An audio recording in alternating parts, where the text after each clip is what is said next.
Good Yeah, morning. love that intro music, man. We need to do that. I We just change it wish up we every time. I wish we could change the intro just a little bit. So you know what I'm gonna do? I'm gonna customize it. Uh Yeah, yeah, and make our own and come up with a different music. Cause I honestly don't really feel that music, man. I don't know why. it's different though. It's different. Get you started up, man. Yeah, yeah, Sound yeah. like sound like we're getting into something right now. What's up? Yeah. Uh yeah, I'm gonna need to do some stuff, but it's in the works. Cause remember I was requesting for some stuff from you and Lisa a few weeks ago. Request from what? I'm sorry. Remember I was asking for your new headshots and all Oh yeah, that. yeah, yeah, yeah, yeah. Yeah, so that's in the works right now. So you guys should start seeing that next week. How Yay! I'm utilizing it for next week. But hey, we are live. Chi fans, happy Thursday. I know it's early, 6 a.m., but we gotta go over the market update. But today's gonna be a slight change, and you guys are gonna be a little disappointed because my MLS is down this morning for some reason, and they're not up yet. They don't normally open business hours at 6 a.m. So I can't call them to find out what is going on in my account. So I can't show you guys any data today. So I do apologize. I truly am because I really did want to go over the data with you guys because we're all about data here. But we will still be going over the mortgage rates, all that good jazz, how it's doing. And we're gonna be talking about the Dream for All program, okay? I made a video about this last year when it first came out, and it got a little bit over 1,000 views.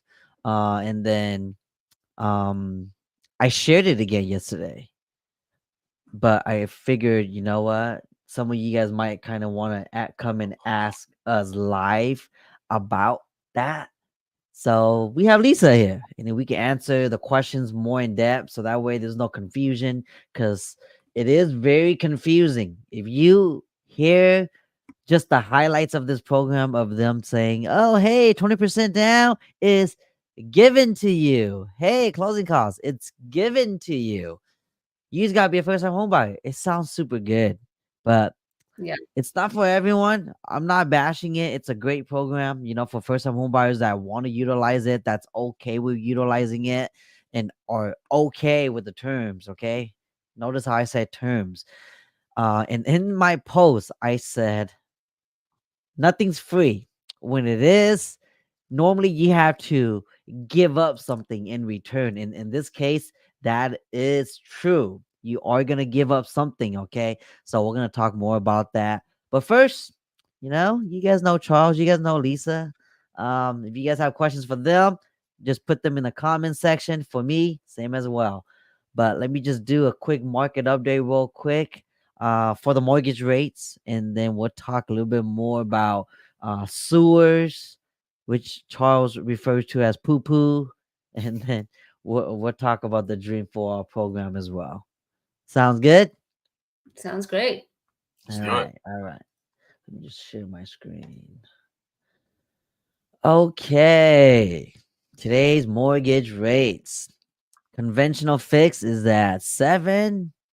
Mm. Remember Fixed last week? Yeah, you said, hey, do you think it's gonna go down to a low six? And I was like, this, they keep saying that, but I'm not buying it. Well, FHA might be closer to it, because it's at 6.4. But I don't know, with everything going on today in the world, Yep. I for sure that's affecting this. So it's always kind of like a political move, right? People try to, I'm gonna say people, all right. Hopefully you guys know what that means. But people are always gonna try to use stuff like this that's gonna affect the normal day-to-day life of a consumer towards a political move, So I just hate that. And this year is election year, so for sure we're gonna go through a big funk, So yeah, I don't know, Lisa. I really don't know. It could go both ways, right? It could go either low six, high fives, or it could go low eights. I Yeah. don't know. Well, I mean, I'm sure Uh, the audience It's like, well, what about the low threes? What about the high twos again, guys? And I was like, we don't. That's not coming back for a long time, y'all. Just so y'all know. If you guys haven't heard me say it, I'll say it again. That was a big glitch because during that year, remember we had Rona Mhm. and we had the stimulus checks that was going out everywhere. And so they had to find a way to get people to spend. And that was the best way they could think of, but a lot of people took advantage of that. A lot of big names, a lot of hedge funds instead. So you're going to hear this term a lot from people. They're going to say, the rich gets richer, and for some reason, the gap between the poor and the richest gets wider and wider. And then right now, they're even saying that there's no such thing as middle class anymore. So I'm just saying, all right. But we're not gonna talk political today. It's too early for that. My coffee's not kicking in yet. But 15-year fix, 6.5 jumbo loans, anything past your normal loan limit for your county. You're gonna go through jumbo loan, and that's at 7.35. Arms at 6.7. FHA's at 6.4. VA's at 6.5. So again, even though you guys are seeing these numbers right now, right here at 6:06 a.m., it may vary on your credit, on the purchase price, on the terms, on your credit score, on the location of the home that you get in contract. Okay, so it might not be like this. It might be better, it might be worse. Okay, just FYI. If you need credit, might go higher. If you don't, so it's best to talk to your local lender that you're working with, someone like Lisa, and just get a ballpark on what your rates are going to be if you plan on locking your rate in sometime this week. Okay. Don't come back and refer this video to your lender and say, Chia said this. Because it's not going to be this. Okay. It's going to change. But this is kind of like the average, and you could kind of use this as like as like a guideline, so that way you could kind of plan ahead for budgeting wise, right, Lisa? Yep, absolutely, absolutely. I mean, as long as your monthly payments make sense to you and everything like that, don't count on the fact, don't bank on the fact that that hey, in a few years I'll just go ahead and refinance. I'm just going to budget for that lower rate and just hope for the best. And we'll, we said it before and everything like that. The rates are what they are right now, right? Work with whatever is on the market right now. Make sure you don't stretch yourself too thin. Make sure that you don't overextend your qualification if you really, really, truly don't have to. And then that way, if the rates do go down, great. Then you're getting yourself in a better situation than you are right now, but then you're not stuck in the situation that you constantly stressed out waiting for that to happen. Mm-hmm. That's the truth. Ain't that the truth? Okay. Now that is the market update, everybody. Charles, did you want to share about your poo-poo topics? Yeah, let's talk about some poo-poo. Let's So, talk about some poo-poo. How about that? oh man, it's so funny. So one of the things that I feel like is pretty often skipped during these inspections and during these processes is a sewer lateral inspection. And the thing about it is a lot of people don't really understand what a sewer lateral inspection entails and what a sewer lateral even is, right? So let's talk about that. So basically, all the pipes in your house, the drainage pipes, and depending on how old your house is, there's different types of piping. Nowadays, most piping that's that's running from your house is either going to be ABS, which is a plastic type of piping, or PVC, and depending on what area you're in. And then typically, what most cities, counties, municipalities use is a clay pipe.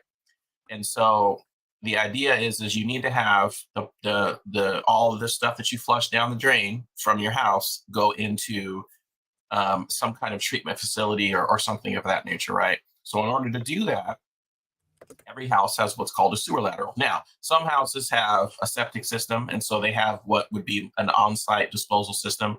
And what that is a tank with a leach field. We'll go into that another time. But in most cases, most homes that are in some kind of city, are going to have a sewer system where all of that piping, all of that waste product is being taken somewhere. So the idea is especially when your house gets older, things happen, right? Everything's Yep. dug up when they first build a home. They build trees and all these different things happen. And I mean, 10, 15, 20 years can do a lot, right? So, you plant a nice tree on your property, not realizing that the sewer lateral, which is this pipe that's underground, is running somewhere near it or even in the vicinity, right? So this is the basic idea. So on the other side of this would be your house, right? This would be the area where your house starts. And then Yep. this is typically if you have a newer house, anything that's built in the last 30 years, you're going to have a clean out. A clean out is basically there so that a plumber can come in, take a look at the pipe, or literally clean it out with a snake if you do have problems with your line. So after that, it runs. And if you don't have a clean out, it just runs from your house directly to the city sewer. So this is an idea about what it looks like right here. This is a larger line where your smaller line runs into that. And then everybody's sewer runs into that one line, right? So the city maintains that, or the county, whoever maintains that in your area. And, so when you're thinking, oh man, what if that city one backs up? Is it going to just flow into my house? Well, that's typically something that they're monitoring and they're always checking on. But on your actual property, this is the kind of thing that can happen. So real life situation, this is actually a sewer that I just did yesterday. And so that line that I was just talking about looks just like this. That other line that comes in. This is the city part right here that everybody's stuff is running by. Right. This is the entrance. This is what we would call the transition to the city's connection. Right. So this would be typical. This is a clay pipe. You can see that there's some offset joints, and this is typical because they use these sections and they put them all together. Right. This is oftentimes where you're going to see root intrusion on a city line. So this is all typical stuff, right? This is normal. This is what you'd expect. And here's the thing. Any normal inspection that you're going to get, anybody that's going to do a visual inspection on your home, no one's going to be able to see any of this. And even if you run water for a little bit, you'll never know what's going on, beneath the soil in the pipes in your home and outside of your home, right? So that's the main reason why you want to get this type of inspection. And so then this here is the typical the piping that's coming from your house. This would be something that's actually the piping that's under your home or near your home. This is what's called ABS. This is plastic. Now this has got some wear on it. This house is a little older, so this has got some wear on it. But typically it's just all black and you can't really tell that there's anything going on. So that's what you normally would see, right? Yeah. So in this case, this is also ABS. Now this has been replaced, but this right here, all that stuff right there, that's all roots. And so at some point, they've actually done some repairs to this line. But the problem is as you can see, as we keep going, there was, you can see, so this is a different type of piping right here. This is what's called transite. And then this ABS plastic piping, they butted that together. So the problem is when they did that joint was at some point intruded by roots. So basically, and I'll show you as we go back here, that's another joint that they had, and you can see the roots started growing right through that joint that they put in. And they usually put in a good sealer or a joint or a coupler right there, but roots will find, they will seek out that water and that nutrient rich water. And if any bit of that water is leaking out, the roots will seek that, and then they go right to that, grow right through, and then you have an unlimited source of all of this nutrient rich water that those roots are going towards.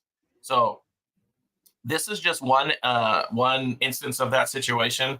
As you can see, it's that small little root has caused a pretty large block. And then, once you get to the end of this here, I'll show you here.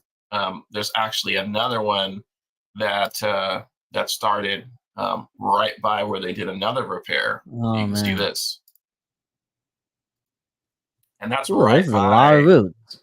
yeah, that's right by the cleanout. So that little strand of roots right there Mhm. ended up being about that large inside the actual cleanout.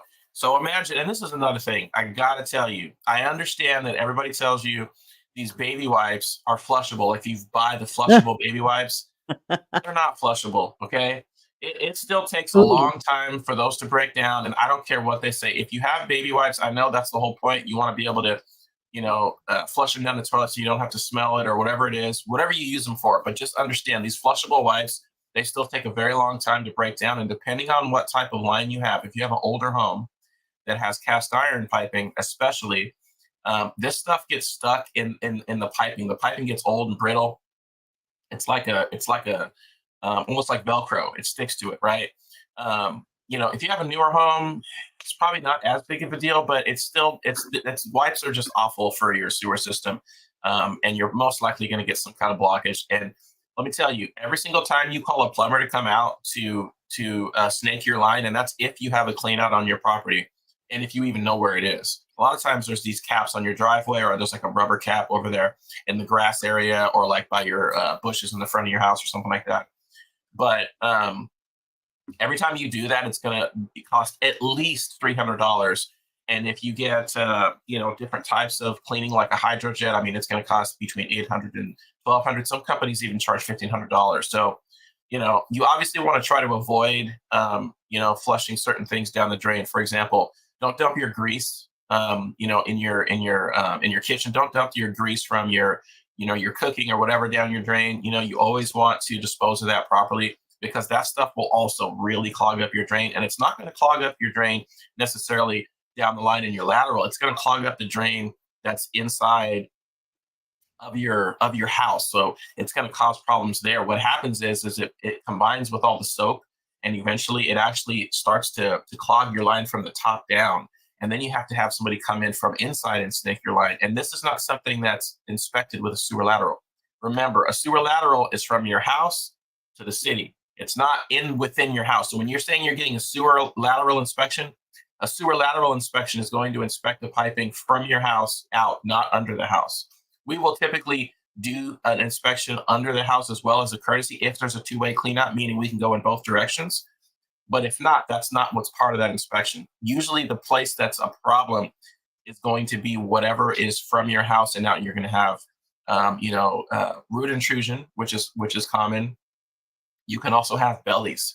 And what a belly is it's a low spot in the pipe. And what happens is sometimes, again, we're talking years, pipes settle. And then when they settle, then it causes a spot where water just sits in that area. And then that causes a diminished flow. And so it's not going to flow that quickly.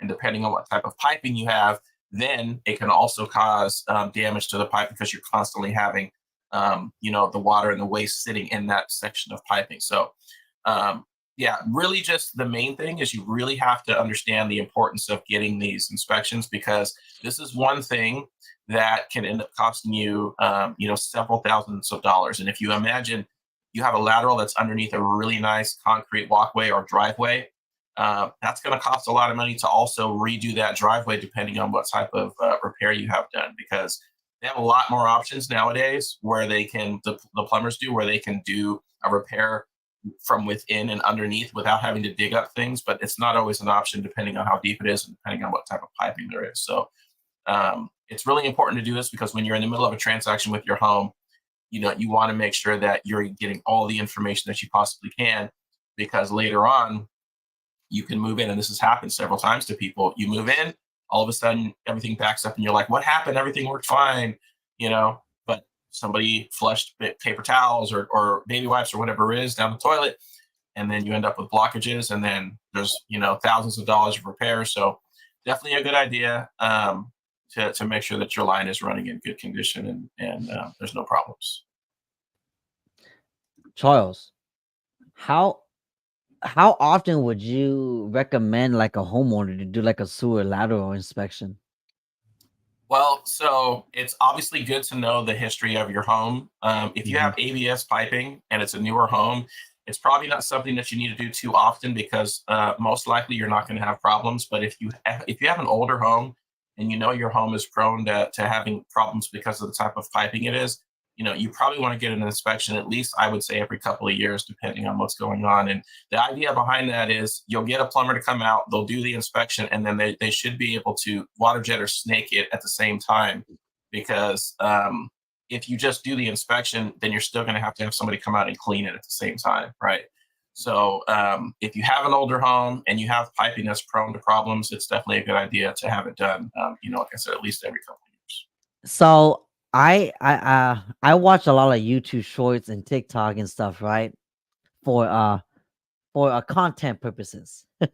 Yeah. And I see these plumbers like put like a little blue tube that just it seems like it inflates into the sewer plumbing, and it covers or wraps the inside of a sewer and comes out the other end, and then that's when they cut it off. What is that? So that is basically a different option for repairing your sewer, and so there's a couple of different ways of describing it, but it's basically a liner, right? So Yeah. if you have piping that is eligible for it, right? So for example, if you have a bunch of damaged pipes, offset joints and just buckling and damaged piping, that's not really something that's going to help the problem. This would be something that would be able to line the inside of an older pipe that's maybe starting to get worn or possibly allowing for root intrusion, like maybe transite, for example. So let me go back to this one. This would be the perfect candidate for that, because this pipe, as you can see, is really starting to wear at the bottom. And you can see some of the damage there, but it's actually in really good condition. There's some joints that can be cleaned up, but this also slows the flow of the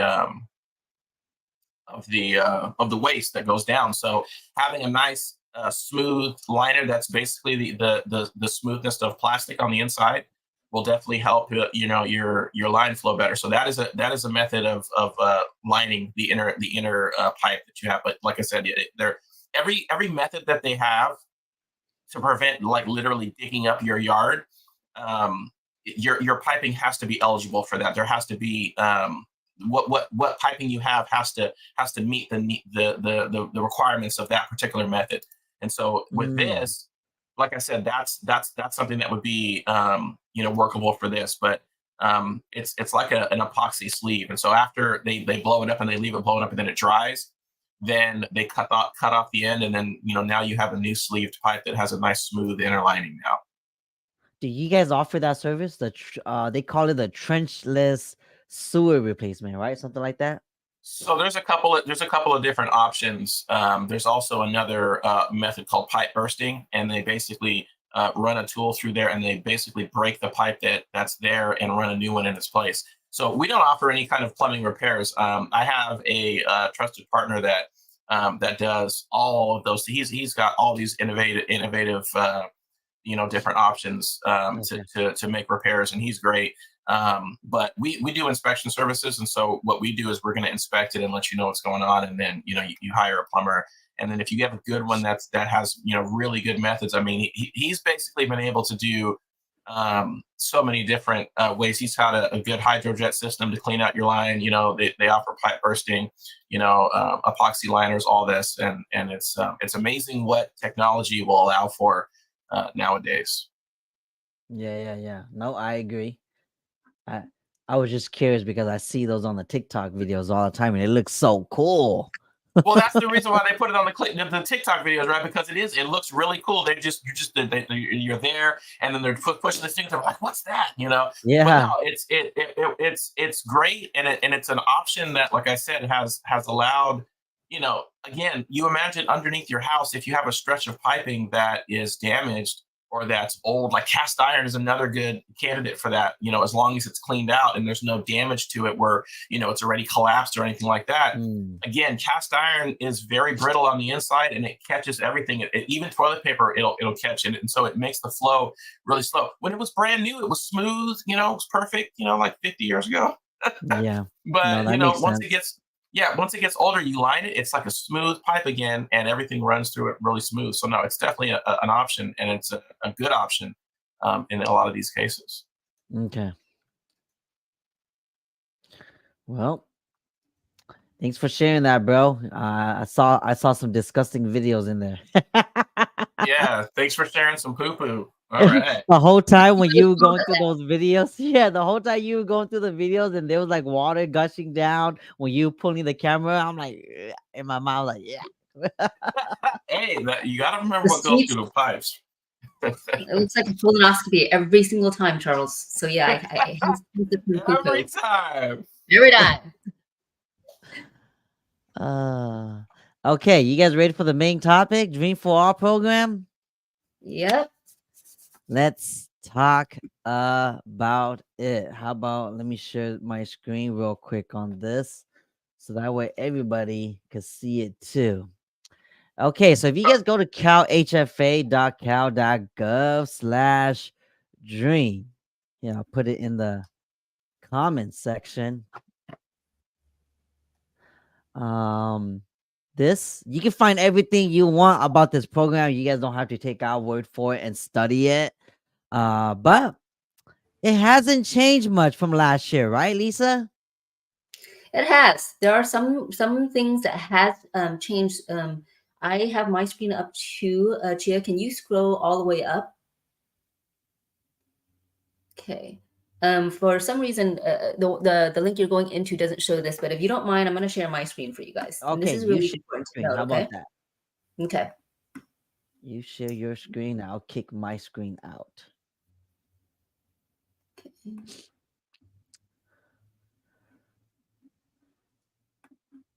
So while Lisa's doing that, you guys can kind of get a good look on the topic here. It says Dream for All Shared Appreciation Loan. What are you sharing, y'all? That's the Mm-hmm. question you should be asking. Okay. All right. That's your window.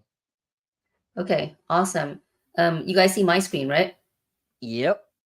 Okay, wonderful. So when you guys log in to the CalHFWeb website, this is important because take a look at this. It says the voucher registration portal is now open until Monday, April 29th until 5 p.m. Okay. The second part, here's the thing. Anytime there's something good, there's always going to be, unfortunately, a group of people that's going to be very advantageous, and they'll try to make you believe that there's another way to get this. There is like a shortcut and a short line. There is not, guys. Yeah. I mean, it says very clear here, stay safe and avoid scams. Only access the voucher website from the Cal Half a Dream for All webpage or through your application email. Scammers may try to convince you that they can help you or apply or approve your chances for a fee. Cal Halfa will never charge a fee to apply for the Dream for All voucher. So please keep in mind, you do not have to pay for getting that voucher. And really, in order to get that voucher, go ahead and go through the program. Okay, you go into the website, go into the Dream for All. Chia, this is where you were before. Okay, take some time, watch the video. The video will ask you or will walk you through the whole entire process. And it's not like you don't get pre-qualified first. First, you got to go get pre-qualified with your lender. Not every lender can actually do this loan. So you got to make sure that they're on the approval list. Okay. And on top of that, okay, let me see. It shows it underneath the video. Oh, okay. Well, it's going to play it. Okay. So there's a list of things that you guys have to do. These are the documents. If you scroll down a little bit, okay, these are the documents. This is the part that's different from the last time, Gia. Okay, you have to be proactive. You as the person buying the home have to be proactive. You have to create your own account on the CalHFA. You have to have a lender pre-approval letter. Now, most pre-approval letters look very different depending on which lender you use, but this is the lender pre-approval letter template, okay? Your lender has to fill this out for you and give it to you so that you can submit it when you create your portal. On top of that, you have to submit your government ID, proof of citizenship, or proof of residency in the States, okay? All of that, you have to have a utility bill or a cell phone bill or insurance bill, something that shows proof of your current address that you are a current resident in California. Okay. And if you plan on having multiple people on your loan, you should collect all of these documents for each person. When you're doing this, please note they only take PDF, JPEG, or, you know, you got to do this very thoroughly. The other thing to note too, when you're in, go all the way. We had a client who was registering for this program and she left and she's like, okay, I'll just finish it later. Guess what? It already locked her out after that. I don't know if it's a system glitch. She's waiting for the email to come back, but spend some time, take a look at that, and do it as thoroughly as you possibly can to get you the best chance. On this side, you'll see on the phase 1 outcome. So on the first phase, they had $300 million for this program. Of that 300 million, and of all of California, of all the residents is in California, 2,182 homeowners actually were able to utilize this program, which is a wonderful thing. I remember this very vividly, and because Chi and I were talking about this when it first came out, we were super excited and everything like that. Didn't have all these guidelines and everything, and obviously because of that situation, they changed it to give it a little bit more fairness, right? It was gone in 12 days. Absolutely. Yeah. It was a madhouse. And so they put these stipulations on this, right? So that it will hopefully be a lot more fair. So there's a couple of things that you guys have to know. This is the, I guess, the guidelines a bit. Okay. One of the biggest things, and I won't read it all. Let me see. This one I remember when I was showing homes and there was a long line of buyers that was planning on utilizing the Dream for All last year. And I got an email, right, from you, I believe, saying that they are no longer taking applications. It's already done. And I was reading that out loud. And every buyer and their agent that was in line with us that heard me said that was like, what did you say? I was like, oh, I just received an email from my lender saying that the funds are out. And they're like, no, it's not. I'm like, yeah, it is. I just received an email right here. Look. And I was showing everybody, and everybody's like, oh man. And then they all just started walking away to their cars going home because they're utilizing the program, and when the funds ran out, it ran out. And not just that, but I even heard that some people that were in contract with this program, in the middle of getting accepted, they had to also cancel days afterwards because they didn't finish their application. So the fundings ran out. So there was heck of homes that came back on the market because of this. Because notice how it says for California. They didn't say Sacramento County. They didn't say El Dorado County. They said California program. And that means everybody in California is eligible for this Dream for All. So can you imagine how many buyers are out there that are first-time home buyers that lives in California? That's your competition. Absolutely. And I mean, it's a lottery system this time, guys. Okay. So once you have the voucher, it's not surefire.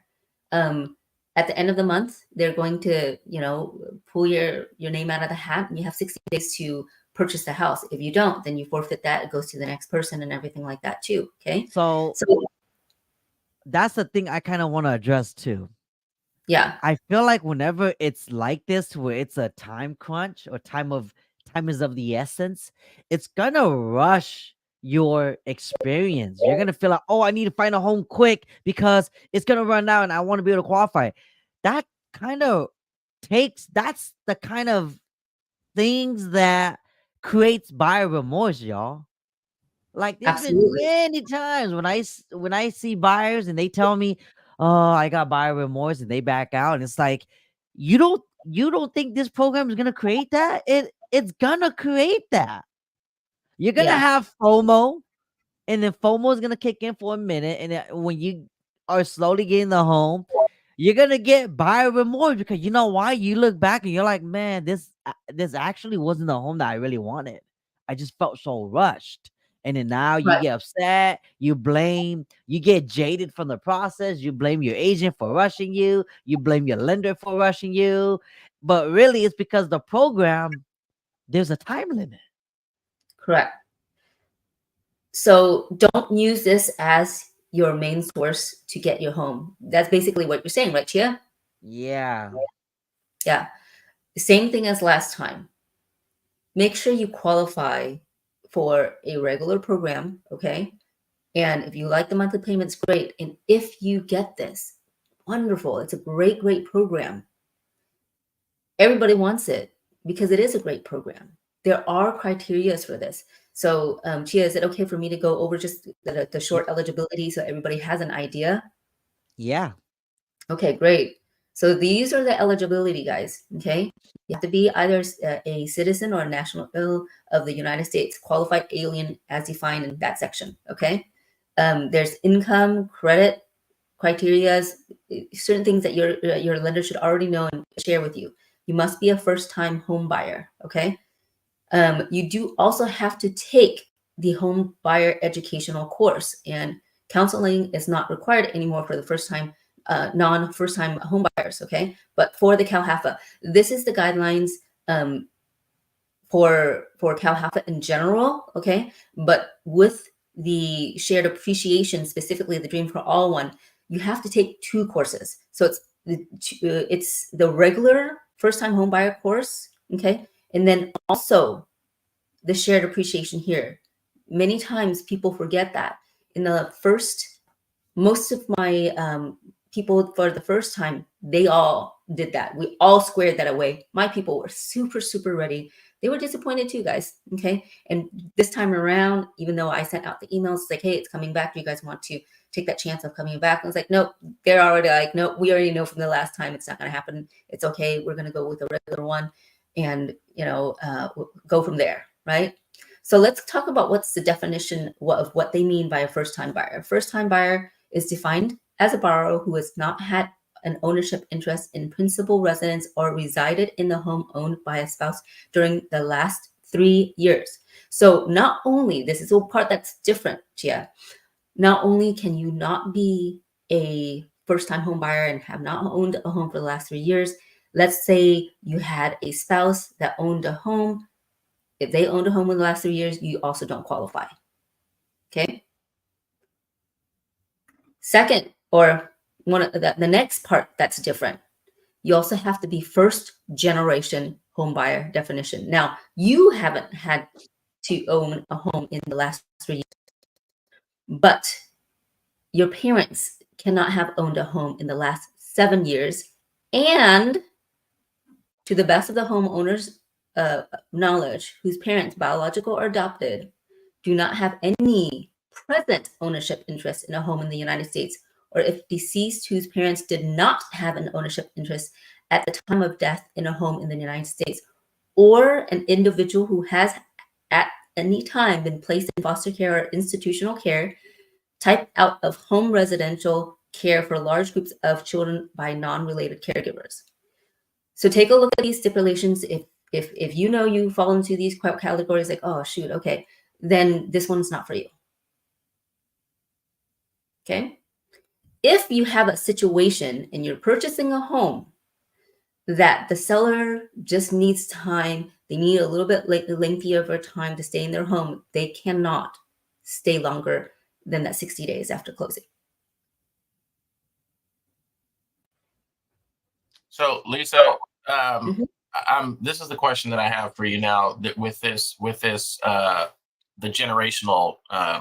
So basically, they're saying that if your parents own a home right now, you can't, regardless if you're a first buyer, you cannot utilize this program. That's correct. And if they have not owned a home in the last 7 years, okay, remember, for the homeowner that's actually buying, it's 3 years. That's why I wanted to read that to you so that you guys all know the rule is 3 years for yourself, but 7 years for your parents. And so, as a first-time home buyer, you could have, even though they're calling it a first-time home buyer, if you've owned a home, and before, let's say 10 years ago, and then you just decided maybe you got foreclosed on or something crazy happened back in the day. There was all that crazy stuff. and then you wanted to buy a home again, now you're considered a first-time home buyer again 10 years later Correct. is okay. But Yeah. this part of the first generation home buyer definition, that part of it definitely, I feel like they're really trying to hone in on this to make sure that they really give this program to people that really, really need it. Because that right there disqualifies so many people, because you just left your parents' home, right? And so of course your parents have owned their home for 20 years, 30 years, 50 years, whatever. And then you're out here trying to do your thing, and then you can't use this program. So I feel like you said, they're really trying to crunch down on people that really, really need this, in order to weed out, others that from before. Right. Absolutely. Now, whether or not it's fair or not, that's right. subjective, right? That's subjective. Personally, I don't think it's fair, but that's just me. That's just the program. So initially, what was this program for, right? So because that's the part when you're saying it's fair. If this was the way it always was, then you say, well, that's just the program. That's how it is. But what with this first generational portion, what was the purpose of this program in the first place? Like, who was it supposed to give help to? So it really was supposed to give help to those who, like you said earlier, Charles, those who truly, truly are in need. But when it first came out, because they didn't realize how crazy it was going to get, right? It was, when I price it out for you guys later, and you'll see, okay, I mean, this totally makes sense. It's supposed to be a pay it forward. That's why it's called shared appreciation. The reason why you're giving back that shared appreciation is so it pumps more into the program, so that it can continue to grow, and more people down the line will be able to obtain this type of loan, right? Personally, I feel like it's going to take a while for that to happen, because if you can't pay this off, it is not free money. That's the other thing too, guys. It is not free money. You're going to have to pay that back. I created a chart for that so that you can kind of have an idea of how that looks like. Okay. Look, we got a comment. We got a comment that says they didn't realize that Hmong families had 6+ kids that don't need to use this. So that means those 6 kids are gonna have to Rochambeau and see who gets to win and utilize this program. No, all 6 kids can use this. Okay, let's go back to this. All 6 kids can. Parents don't own a house, right? Correct. So if your auntie owns a house, or your uncle and stuff like that, that doesn't matter. It's just your parents. So that means that your 5 other siblings are gonna be your competition, Chua. Correct. It's I laugh because it's so true, like Hmong families are typically pretty big. I'm one of 9. So I forget that sometimes too. It's so crazy, because my grandmother had 13 kids as well, and it's just, I have 2. I don't know how. It's a different generation now, Lisa. So kids are getting slimmer and slimmer. The number of kids in the family. Well, I mean, with the way that it is, and just everything getting so much more expensive, it's this. It's a little bit tougher, right, to have that many kids. Yeah, it is. Yeah. So I created this chart, guys. This is kind of a comparison. Hey, what's the difference between the Dream for All and the conventional? So I'm just gonna right now briefly talk about the Dream for All program. Okay. So if, let's just say, for instance, you're purchasing a house for $500,000. Let me blow this up a little bit more. You're purchasing a house for $500,000, and they're allowing you the maximum down payment assistance of 20%, which equals to $100,000. Okay. Typically, you bring in that yourself, but here they're going to help you with that as well. Okay, right now, yesterday the interest rate was 6.75. It has not posted yet this morning. I mean, you can go into the CalHFA website as well and take a look at that. It hasn't posted just yet. Okay, with the principal, interest, property tax, home insurance, your monthly payment is $3,231.81. Okay, this is the estimate. Now, keep in mind too, guys. With any CalHFA program, there is always going to be an origination fee, okay? Yep. And typically, on average, it's about 2%. So even though you don't have to come in with the down payment just yet, you're going to have to come in with closing costs, and closing costs all the way down here is a little over 19,000. Okay, so as a down payment assistance, that's what you come in with. Personally, I feel like, okay, if you put this amount, that's the skin in the game that you need to put in order to have this. That's not so bad when they're putting in everything else for you guys. Okay. Right. Yeah. This program is so great. For less than $20,000, you can have a $500,000 house. That's pretty crazy. Okay. Can you do this with other programs? Yes, guys, absolutely. There's 3% downs. I should say there's 3% downs. If you were to put 3% down here, you can see that's $15,000 with closing costs. That's not that far off. Okay. I'm putting this back to normal. So the way that the Dream for All program works is, say, for instance, I'm going to use a clean, easy number. In 5 years, you decide you're going to sell your house, and now your house is worth $650,000. Okay. The original purchase price is $500,000, which means the equity that you built from $500,000 that you bought it from the sales to the new sales price of $650,000, the equity built is $150,000, right? In 5 years, the first loan that you got is $400,000, but in 5 years, you owe a little over $375,000. Okay, so that's the first part you got to pay off when you sell. The second part you pay off is that $100,000. Again, not free money. You're gonna have to pay that back, right? You're gonna have to pay that back. And in this equity share payoff, you're gonna have to pay off, or you're going to have to pay back that 20%. So 20% of $150,000 is $30,000. Okay.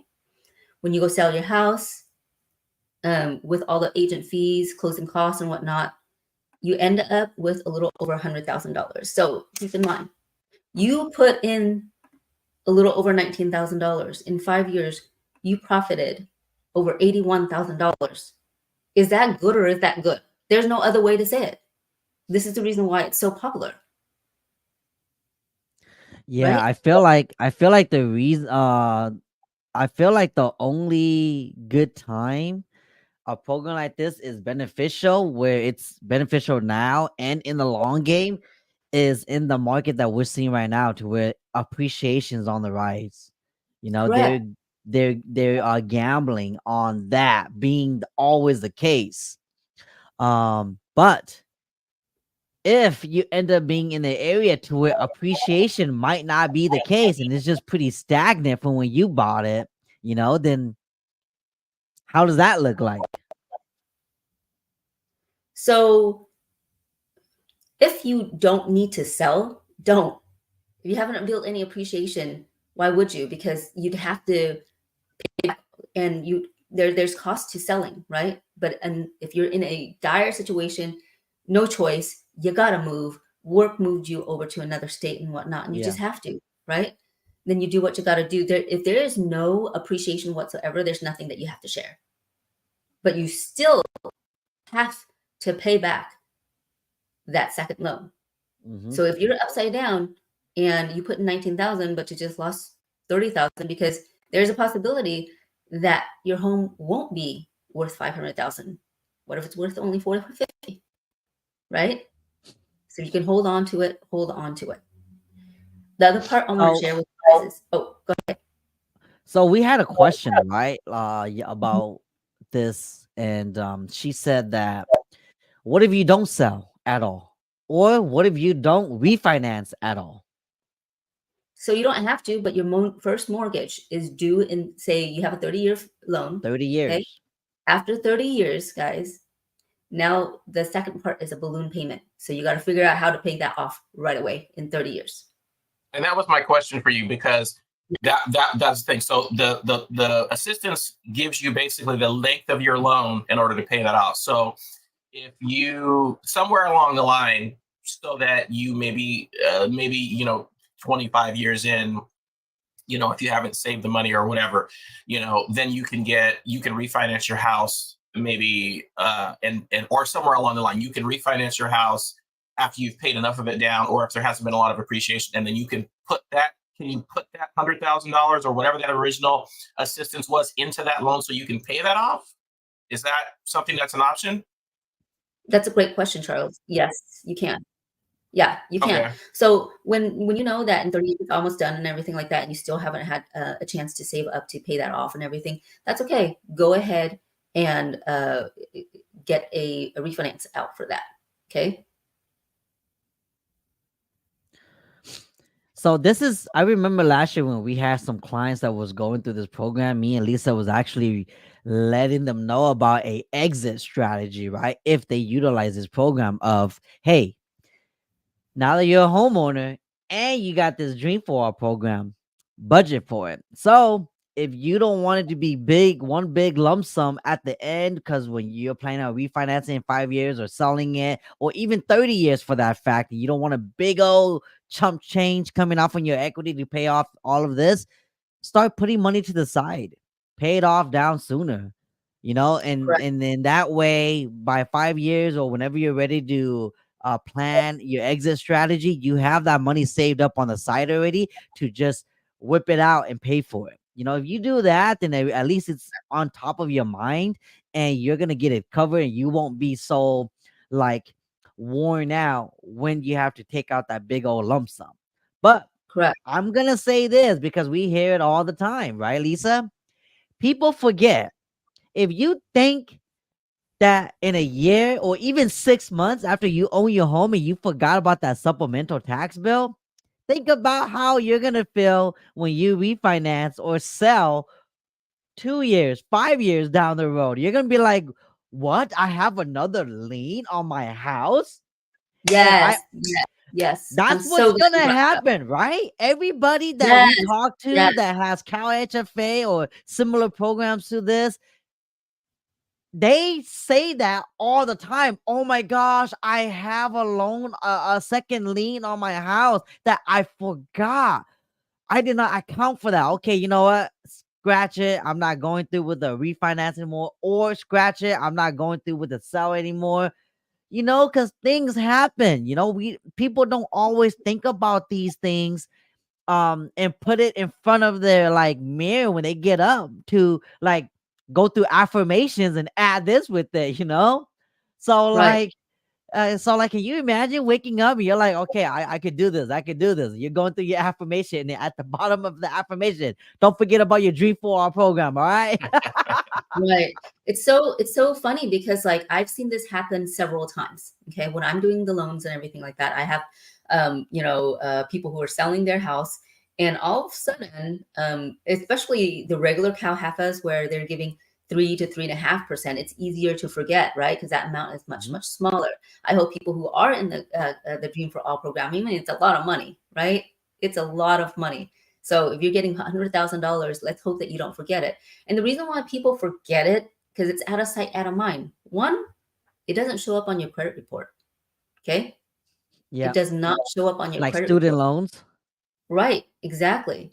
And the thing is, your lender is not required to pull any type of property profile or anything like that on your current house. So say for instance, if you purchase this house with this program and you say, okay, I'm going to sell a house on 123 Main Street so I can get house 456, B Street, something like that, right? We're only Mhm. required to take a look at what you need to do in order to qualify for B.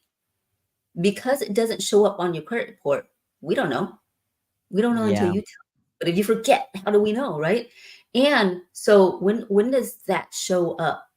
Unfortunately, it shows up at the 11th hour sometimes because yeah, now the title company has pulled that preliminary report on your other house. See, we as lenders, when you get in your second house, we only get the preliminary report for that second house. And as a seller, we don't know anything with the about the seller. first. And even if there was two different sellers, this has happened too, with there's two Yeah. different sellers. It's nothing to do with you, right? We don't get that report from the seller's house. Then they pull their report. Personally, I don't know why sometimes they wait until the 11th hour. Why not pull it in the beginning? But that's beyond me, right?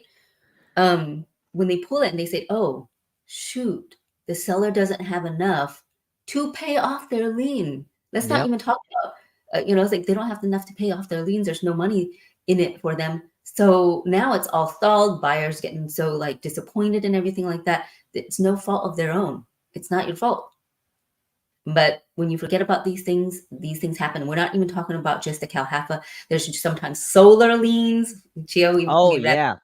I was situation just before. gonna Yeah, share about that. I yeah. had a buyer in contract with this home once, and the flippers bought it from an auction or bought it from somewhere, and they flipped it. And in the middle of escrow, prelims came up and all of that, and they're like, "Wait, did you guys know there was like a $30,000 solar lien on this house?" And the seller's like, "No, there's not." We're like, "Yeah, there is. Just FYI, like if you guys are planning on having buyers pay for half of that, we're canceling." And so they were talking it over, I guess, and then all of a sudden they're like, "Yeah, we're gonna remove the house off the market. I'm sorry. We did not see that." And they just put, Yeah. and I guess the listing agent told me that they just put over like $100,000 into the home, and they were supposedly gonna net about 20K, but the solar lien's 30K. Mm-hmm. I've So seen they're that. gonna be in a negative. So they ended up renting out the home, So like that happens, you gotta do your due diligence. And sometimes some of these liens that Lisa was talking about doesn't show up on the credit report, doesn't show up until we actually check the prelims and do all these report pull-ups. One Right. of the biggest things we've experienced is student loans. Sometimes I get it. You're a student, you forgot that was like 5+ years ago. You're now in the industry working, and you're living life, and you forget. I get it. But there's some students that know they have that student loan, but they don't bring it up, and they're thinking, "Oh shoot." And then when they go and get a pre-approval by like Rocket Mortgage or whatever that's online, they're like, "Oh, Rocket Mortgage says I'm approved." Yes. Whoa. And then in their mind, they're telling themselves, I didn't thought I was gonna get approved because I got that student loan, but I guess student loan doesn't really affect me. But it does. They just don't see it Absolutely. until Right. you go into underwriting and you go through a home, and on the 11th hour to where you removed all your contingencies already, they check and they're like, "Hey, what is this student loan that is in your credit?" And they're like, "Wait, you didn't see that when you first pulled it 3 months ago?" "No." Mm-hmm. "Why didn't you say anything?" "Because I forgot about it." That's what's gonna happen. And guess what? You've already spent money hiring people like Charles to go and inspect your house. You already hired an appraisal to go in there and give the value of the house.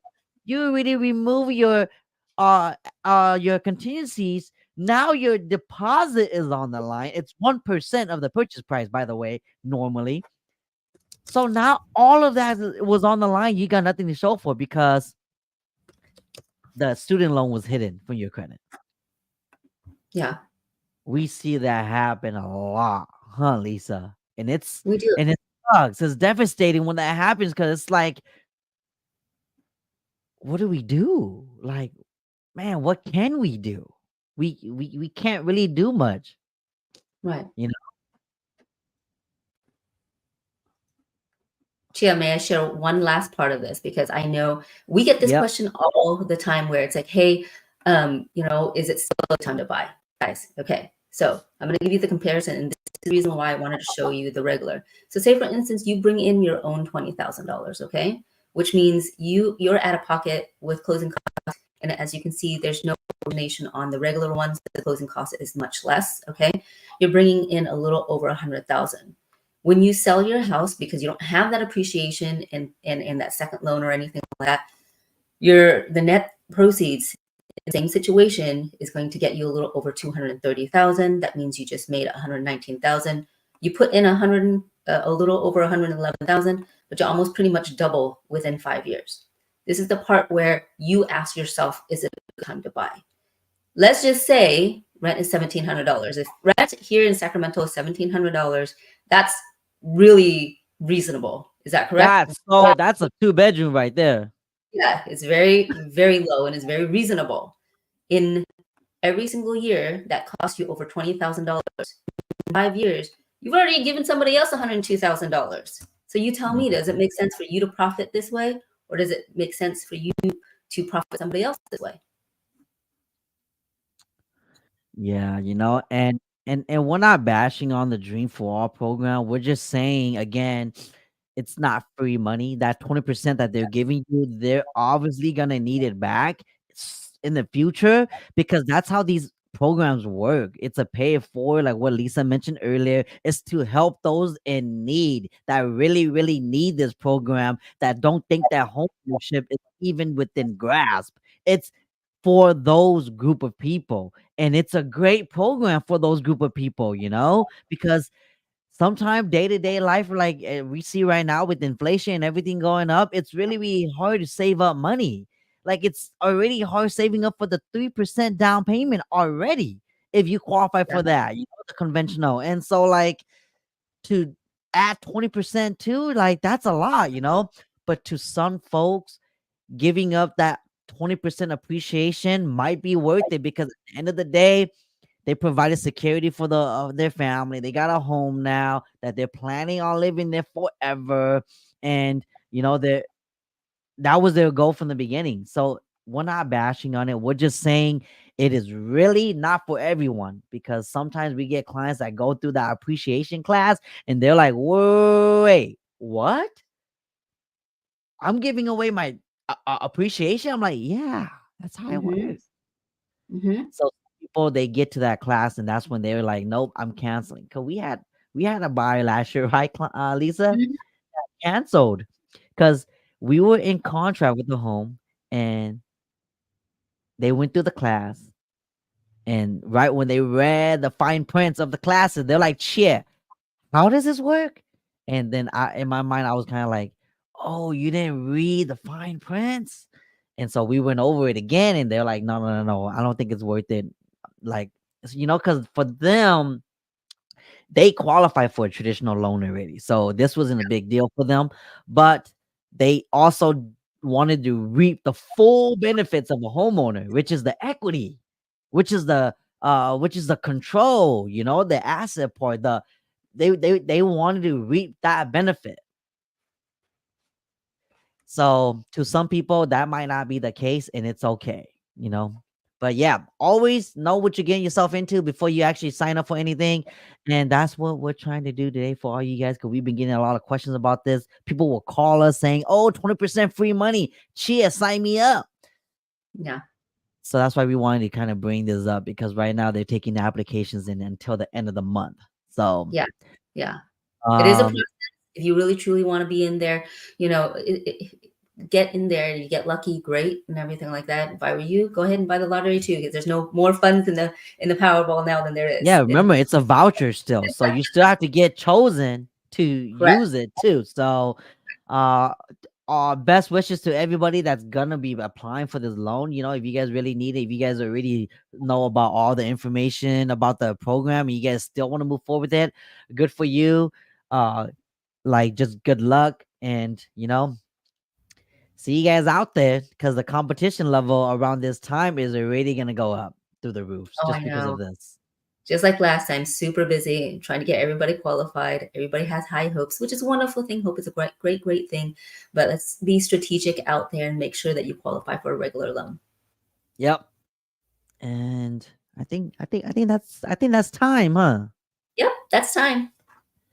Okay, Chi fans, you guys have a good one. Thank you for tuning in.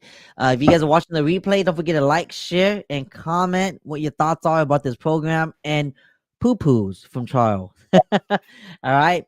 But other than that, we're gonna let you guys go. Enjoy the rest of your Thursday. Peace out.